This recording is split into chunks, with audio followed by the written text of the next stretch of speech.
नमस्कार बच्चों, एक बहुत ही महत्वपूर्ण जानकारी सीजीएल 2026 वाले बच्चों के लिए आई है। सीजीएल के एग्ज़ाम के थ्रू आपकी एक जॉब लगती है ईडी डिपार्टमेंट में, जिसे डायरेक्टरेट ऑफ एनफोर्समेंट बोलते हैं। उस डिपार्टमेंट की रीस्ट्रक्चरिंग हो चुकी है और पदों में वृद्धि हो चुकी है। तो आइए विस्तार में जानेंगे यह क्या पूरा मामला है और इससे आप बच्चों को क्या फ़ायदा होने वाला है। तो वीडियो के अंत तक बने रहें सही जानकारी और पूरी जानकारी प्राप्त करने के लिए। जैसा कि आप देख पा रहे हैं, आपका असिस्टेंट एनफोर्समेंट ऑफिसर यह पोस्ट का नाम है जो सीजीएल के थ्रू आपको मिलती है। इसमें कुछ अपडेट्स आए हैं, उसके रिगार्ड में अपन बात कर लेते हैं बेटा क्या अपडेट है। तो यह एक ऑफिशियल ऑर्डर है बेटा जो सर्कुलर फ्लो हुआ है। इसमें यहाँ पर ध्यान से देखें क्या लिखा हुआ है। यहाँ पर लिखा हुआ है बेटा आपका कि cadre restructuring of the directorate of enforcement, मतलब आपका जो ईडी डिपार्टमेंट के नाम से जानते हो सर, इसमें नौकरी कैसे मिलती है? तो एसएससी सीजीएल के थ्रू मिलती है। एसएससी सीजीएल के थ्रू मिलती है। ईडी डिपार्टमेंट में सर कौन सी नौकरी मिलती है? तो असिस्टेंट एनफोर्समेंट ऑफिसर।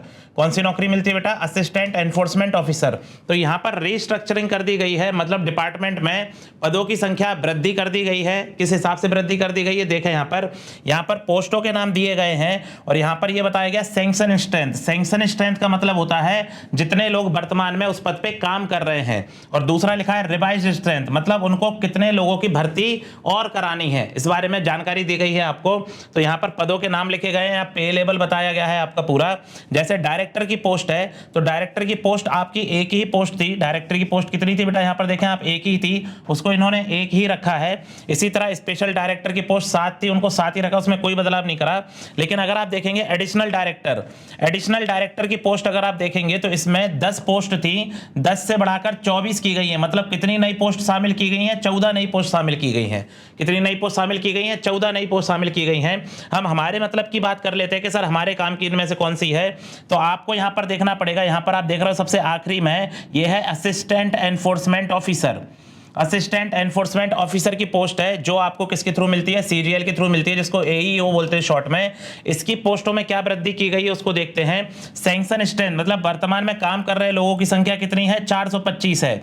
अब ये 425 से बढ़ा के कितनी कर दी गई है? इन्हें 803 करना है। मतलब कितनी नई भर्तियां की जानी है? तो 378 नई भर्तियां की जानी है। कितनी भर्तियां की जानी है? 378 नई भर्तियां की जानी है। मतलब सर एसएससी सीजीएल 2026 में, एसएससी सीजीएल 2026 में क्या 378 वैकेंसी आने वाली है? नहीं, 378 वैकेंसी नहीं आने वाली हैं। जो हमने बातचीत करी है, जितनी जानकारी हम निकाल पाए इन चीज़ों को लेकर, जितनी इंफॉर्मेशन अपन ऑनलाइन के थ्रू या कैसे भी गैदर कर पाए बच्चे, उसमें यह जानकारी सामने आई है कि जो 378 नई पोस्ट भरी जानी है वो 3 साल में भरी जानी है।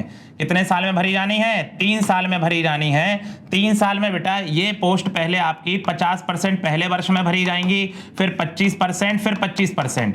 इस तरह ये 3 वर्षों में आंकड़ा भरा जाएगा। मतलब एसएससी सीजीएल 2026 में इस बार 50% ही भर्ती आएंगी। इसकी 50% भर्ती मतलब कितनी भर्ती हो जाएंगी बेटा? आपकी 189 पोस्ट हो जाएंगी। तो 2026 में आपको कितनी पोस्ट मिलने वाली है? 189 पोस्ट मिलने वाली है, जो कि एक बहुत बड़ा आंकड़ा है। ईडी में इतनी वैकेंसीज आमतौर पर नहीं आती हैं। तो जो भी बच्चे वर्ष 2026 में तैयारी कर रहे हैं, जो भी बच्चे वर्ष 2026 में तैयारी कर रहे हैं, वो मान के चलें करीब करीब 190 पोस्ट किसकी आने वाली है? ईडी की।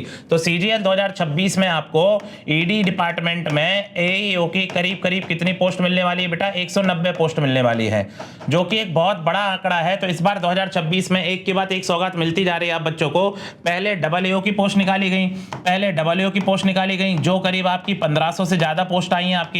अब आपने देखा कि ईडी में पोस्ट आ गई हैं जो करीब करीब कितनी आ रही हैं? 190। तो यही मौका है 2026 में बेटा पूरा दम झोंक देने का, कि जिससे हम बेहतर से बेहतर पोस्ट उठा सकें। इसमें रीस्ट्रक्चरिंग में क्या फायदा हुआ है वो बहुत जरूरी है आपके लिए जानना। वीडियो में आगे जानकारी लेते हैं अपन, इसमें आगे जानकारी लेते हैं बच्चे अपन कि यहां पर देखें कि टोटल पोस्ट कितनी? 378। लेकिन 378 कितने साल में भरी जाएंगी बेटा? हमने क्या बताया? 3 साल में भरी जाएंगी, ठीक है ना। तो यहां पर देखें असिस्टेंट एनफोर्समेंट ऑफिसर पोस्ट है आपकी, जिसको एईओ बोला जाता है बेटा आपकी, ठीक है ना। डिपार्टमेंट कौन सा है? डिपार्टमेंट है directorate of enforcement, ED department जिसको आप बोलते हैं बच्चे, ठीक है ना। कौन से उसके अंदर में आता है? ये आता है आपका कौन सी मिनिस्ट्री में आता है? Department of revenue, ministry of finance के अंडर में आता है ये डिपार्टमेंट बेटा आपका। रिक्रूटमेंट कैसे होगा बेटा? इसमें रिक्रूटमेंट होता है एसएससी सीजीएल के एग्जाम के थ्रू, ठीक है ना। किसके थ्रू होगा? सीजीएल के एग्जाम के थ्रू होगा। 2026 में कितनी वैकेंसी मिलने वाली है बेटा? कुल 190 वैकेंसीज मिलने वाली है, ठीक है ना। 190 वैकेंसीज मिलने वाली हैं आपको। क्वालिफिकेशन क्या मांगते हैं? क्वालिफिकेशन सिंपल सा ही ग्रेजुएशन मांगते हैं, बैचलर डिग्री बस।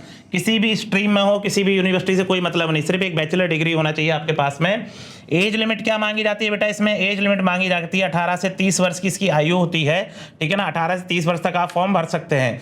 साथ ही साथ एज रिलैक्सेशन क्या है, ओबीसी में 3 साल का रिलैक्सेशन दिया जा रहा है, एससी एसटी में 5 साल का, और बाकी अदर कैटेगरीज में जैसा कि एसएससी के नियम लागू होंगे उसके अनुसार आपको क्या दिया जाएगा, एज रिलैक्सेशन प्रोवाइड किया जाएगा। अब आगे अगर मैं बात करूं बच्चे यहाँ पर, तो ये पे लेवल कौन सा है, तो इसका पे लेवल होता है 7।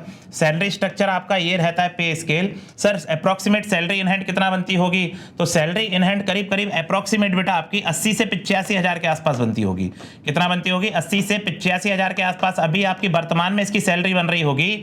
साथ ही में आपको ये जानकारी होनी चाहिए कि जब आपका 8th पे कमीशन लग जाएगा, मतलब आप बच्चे जब ज्वाइन करोगे तब तक 8th पे कमीशन लग चुका होगा, तो यह सैलरी और भी अच्छी हो चुकी होगी। मतलब करीब करीब ये सैलरी आपकी 1,15,000 से 1,20,000 के आसपास पहुंच जानी चाहिए, अंदाजे से 1,20,000 के आसपास आपकी सैलरी पहुंच जानी चाहिए जब आप 2026 का एग्जाम निकाल के जब इसको ज्वाइन करने जाएंगे, क्योंकि तब तक 8th पे कमीशन लागू हो चुका होगा आपका। तो ये इसका क्या रहेगा बेटा, सैलरी स्ट्रक्चर रहेगा। आपके जो अलाउंसेस रहते हैं, जो बाकी सभी नौकरियों में यहाँ पर भी अलाउंसेस मिलते हैं बेटा आपको, जैसे आपका डीए मिलता है, हाउस रेंट अलाउंस मिलता है, ट्रांसपोर्टेशन है, मेडिकल बेनिफिट्स हैं, गवर्नमेंट क्वार्टर्स हैं, ये सारी बहुत बढ़िया सुविधाएं आपको ईडी डिपार्टमेंट में मिलती हैं बेटा, है ना। मेडिकल फैसिलिटीज वगैरह सारी चीजें अच्छी हैं। सर काम में क्या करना होता है, ईडी वाले काम क्या करते हैं, तो देखो ईडी वाले क्या काम करते हैं उसको समझते बेटा अपन। नेचर ऑफ वर्क, किस तरह का काम है बेटा, डेस्क जॉब भी है प्लस फील्ड इन्वेस्टिगेशन वर्क भी है। मतलब फील्ड जॉब भी और कैसा है, डेस्क जॉब भी है, दोनों तरह का काम करने को मिलेगा। ड्यूटीज क्या क्या है, कहां कहां काम करते हैं, मतलब देखो पहला क्या है, money laundering. Money laundering investigation क्या है बेटा, ये मनी लॉन्ड्रिंग इन्वेस्टिगेशन, जिसे हम काला धन बोलते हैं। जैसे सिंपल शब्दों में क्या बोलते हैं, काला धन, मतलब सरकार से छुपाकर कमाया गया धन, उसकी मनी लॉन्ड्रिंग ये करते हैं। मतलब ये छोटी मोटी जगह रेड नहीं करते हैं, जहां मैटर 100 करोड़ 200 करोड़ का होगा वहीं ईडी डिपार्टमेंट एक्शन में आता है, उससे नीचे एक्शन में आता भी नहीं ईडी डिपार्टमेंट, ठीक है ना। तो ऐसे आपके मनी लॉन्ड्रिंग के केस हैं। फाइनेंशियल क्राइम है, जैसा कि आपने सुना हो कि बेटा नीरव मोदी जी ने, जी क्यों लगा रहे हैं, पहली बात तो ये समझ में नहीं आ रहा है, नीरव मोदी ने जो घाटा किया था पंजाब में, पंजाब नेशनल बैंक के साथ जो फ्रॉड किया था, उसकी जांच कौन कर रहा है, ईडी और सीबीआई। दो डिपार्टमेंट ही ऐसे होते हैं जो फाइनेंशियल फ्रॉड्स की क्या करते हैं, जांच करते हैं। जैसे विजय माल्या देश छोड़ के भाग गए पैसा लेके, तो इसकी भी जांच कौन कर रहा होगा, ईडी और सीबीआई मिलकर ही ये डिपार्टमेंट जांच कर रहे होंगे। जो बड़े बड़े हाई प्रोफाइल केसेस होते हैं उनको ये लोग काम करते हैं बेटा, ध्यान रखना बात ये। इंटेलिजेंस गैदर करना, अब भाई कोई देश छोड़ के भागा या घपला करके भागा है तो उसकी इंटेलिजेंस तो गैदर करनी पड़ेगी आपको, रेड भी करना पड़ेगा, सर्च ऑपरेशन भी जारी करना पड़ेगा। फिर उसके बाद जब सर्च कर लोगे तो जो डॉक्यूमेंटेशन होगा और उन्हें कोर्ट में पेश करने का काम, ये सारे काम किसके रहते हैं, आपके ईडी डिपार्टमेंट के रहते हैं। इसके आगे अगर मैं बात कर लूं बेटा, तो सर्विस लायबिलिटी क्या है आपके पास में, कि पोस्टिंग सिटीज कौन कौन सी हैं। अगर पोस्टिंग सिटीज की बात करूं मैं, तो अक्सर बड़े शहरों में ही आपको इनमें पोस्टिंग मिलने वाली है। अक्सर बड़े शहरों में ही पोस्टिंग मिलने वाली है, जैसे दिल्ली है, मुंबई है, बेंगलोर है, कोलकाता है, चेन्नई, हैदराबाद, अहमदाबाद, पुणे है। जैसे आपका इंदौर हो गया, ये भी आपका पोस्टिंग का शहर है, ठीक है ना।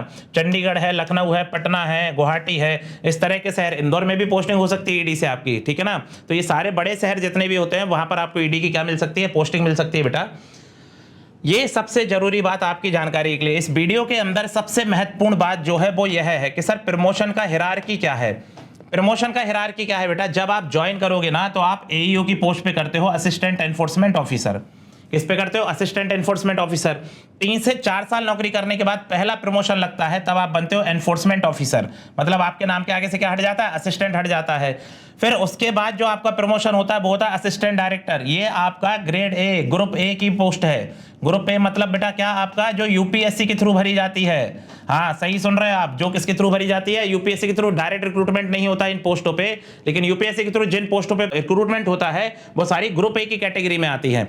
मतलब आप समझ रहे हैं, सीनियर ऑफिसर की कैटेगरी में आती है। तो वहां पर आपका पोस्ट होगा असिस्टेंट डायरेक्टर, और उसके बाद फिर क्या बनते हैं आप, डेप्यूटी डायरेक्टर बनते हैं। अभी हाल ही में हमारे एक परिचित है बेटा, जो भर्ती हुए थे 2020 में, जो 2020 में भर्ती हुए थे बेटा, 2020 में उन्होंने ईडी ज्वाइन करा था। तो ईडी में उन्होंने कहाँ ज्वाइन करा था बेटा, उन्होंने असिस्टेंट एनफोर्समेंट ऑफिसर पे किया था। फिर उनका प्रमोशन हुआ, वो एनफोर्समेंट ऑफिसर बने हैं, प्रमोशन लेके एनफोर्समेंट ऑफिसर। और अभी जो रीस्ट्रक्चरिंग हुई है, जिसका डिटेल हम आज बता रहे हैं, उनको प्रमोट करके असिस्टेंट डायरेक्टर बना दिया गया है।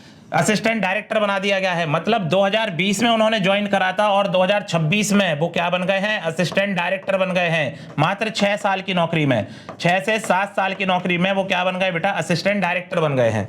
और ये इसलिए संभव हो पाया रीस्ट्रक्चरिंग के कारण, नहीं तो यहां पहुंचने में अभी और समय लग जाता। बात समझ में आ रही? तो ईडी डिपार्टमेंट में इस समय नौकरी करना बहुत फायदे का सौदा है। डिपार्टमेंट की पावर के बारे में जहां तक आप सभी लोग जानते होंगे, तो बढ़िया से इसकी तैयारी करें बेटा। ये सारा इसका स्ट्रक्चर हमने आपको बता दिया है। आपको सीजीएल के थ्रू इसमें सिलेक्शन मिलता है। सीजीएल का वही पैटर्न है बेटा, आपका टीयर 1 होगा, टीयर 2 होगा, डॉक्यूमेंट वेरिफिकेशन होगा, टीयर आपको सीजीएल का पैटर्न जानकारी होगी। वही प्रीलिम्स में 4 सब्जेक्ट आएंगे आपके 50-50 नंबर के। सेक्शनल टाइमर लग गया 15-15 मिनट का। फिर मेंस का पेपर होगा कुल कितने का, 390 नंबर का आपका क्या होगा, टोटल पेपर होगा। उसमें से आपको मार्क्स लाने पड़ेंगे, वहीं से आपका डिसाइड होगा कि आपको पोस्ट मिलेगी या नहीं मिलेगी। यहाँ पर भी टाइमर लग चुका है। मैथ्स रीजनिंग में 30 मिनट का टाइमर है, इंग्लिश में 40 मिनट का और जीए में 20 मिनट का टाइमर है। ठीक है, अभी अपने पास में 2025 में जो सिलेक्शन हुए उन बच्चों का जो अपन ने सेलिब्रेशन कराया, ये उनकी कुछ फोटो देख पा रहे हो आप यहाँ पर। ये अपने यहाँ से जो ईडी की पोस्ट पे वर्तमान में काम कर रहे बच्चे हैं, एक है कृष्णकांत चौधरी और दूसरे है समर्थ जैन जी। ये दोनों स्टूडेंट है अपने बेटा जो ईडी की पोस्ट पे वर्तमान में काम कर रहे हैं, जिसकी जानकारी हमने दी है असिस्टेंट एनफोर्समेंट ऑफिसर। और ये अपने पास में दोनों समर्थ है और कौन है, कृष्णा है। ये दोनों ईडी डिपार्टमेंट में काम कर रहे हैं। अगर आप भी इन्हीं बच्चों की तरह अपने ईडी बनने का सपना पूरा करना चाहते हैं, डबल बनने का सपना पूरा करना चाहते हैं, तो आप बच्चे क्या कर सकते हैं, सीएमसी इंदौर की एप्लीकेशन पे एसएससी का फाउंडेशन बैच चल रहा है संकल्प 2.0 के नाम से। लाइव प्लस रिकॉर्डेड बैच ये रहेगा। अर्थमेटिक एडवांस दोनों उसमें हम पढ़ा रहे हैं बेटा। Shubhendu sir reasoning, Sudhir sir English, Ramanujam sir, Rajan sir, Shastri sir, Dharmesh sir मिलकर पूरा जीएस वाला पार्ट कवर देंगे, जिसमें स्टैटिक करंट अफेयर भी शामिल रहेगा आपका। तो इस बैच में एडमिशन आप ले सकते हैं और इन सभी एग्जाम्स की तैयारी आप कर सकते हैं। कोई भी जानकारी चाहिए हो बेटा तो इस जानकारी के लिए इस नंबर पर आप दिए गए नंबर पर संपर्क कर सकते हैं। ऑफलाइन आके पढ़ना चाहते हैं तो ये हमारा ऑफलाइन कैंपस है, यहाँ के आप इंक्वायरी ले सकते हैं और ऑफलाइन एडमिशन ले सकते हैं। तो इसी तरह की जानकारी प्राप्त करने के लिए सीएमसी इंदौर के साथ बने रहें और भी बेहतरीन जानकारी हम आप तक पहुंचाते रहेंगे। जुड़े रहने के लिए धन्यवाद। जय हिंद।